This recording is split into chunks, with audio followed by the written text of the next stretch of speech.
Israel's military offensive in Gaza has been intensifying, with the ongoing airstrikes causing significant casualties and widespread destruction. Now, the Palestinian death toll has now surpassed 50,000, with more than 140,000 people displaced. As military operations continue, both sides of the conflict are witnessing protest and calls for change. Watch our report to know more on this. In its latest ambush in the northern Gaza, flares and thick smoke filled the sky as Israel pressed on with its military offensive in the region. Airstrikes killed at least 26 people and injured 70 others, with many victims still feared trapped beneath rubbles. Since March 18th, Israeli military operations in Gaza have claimed the lives of 921 people and injured more than 2,000. According to Gaza health authorities, Palestinian death toll in the Strip has risen to 50,277, with over 114,095 injured. Despite the heavy toll, Israel maintains that around 20,000 militants have been killed so far.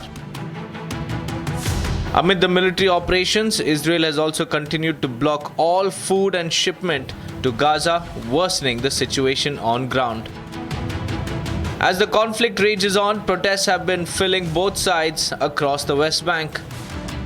While in Jerusalem, people are calling on to Netanyahu to cease attacks and bring back hostages, the other side has been witnessing an exodus, with the displacement of over 140,000 people, demanding the Hamas to give up control.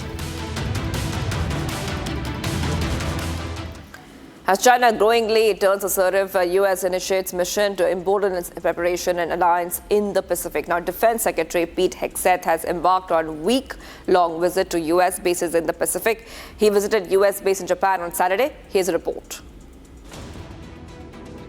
U.S. Secretary of Defense Pete Hegseth made a stop at the U.S. military base in Japan on Saturday. The visit comes as part of Secretary's consolidated tour to U.S. bases in the Indo-Pacific amid the growing strategic challenge from China. The Trump administration is on a mission to strengthen U.S. presence across the maritime region, which was underlined by Hegseth during his visit to Honolulu. Our relationships and our teamwork form the foundation of achieving peace through strength. President Donald Trump has made it clear that we will achieve peace through strength through an America First approach. But America First does not mean America only or America alone, ignoring allies and partners. It means that our military-to-military relationships must make sense for the United States and for our friends.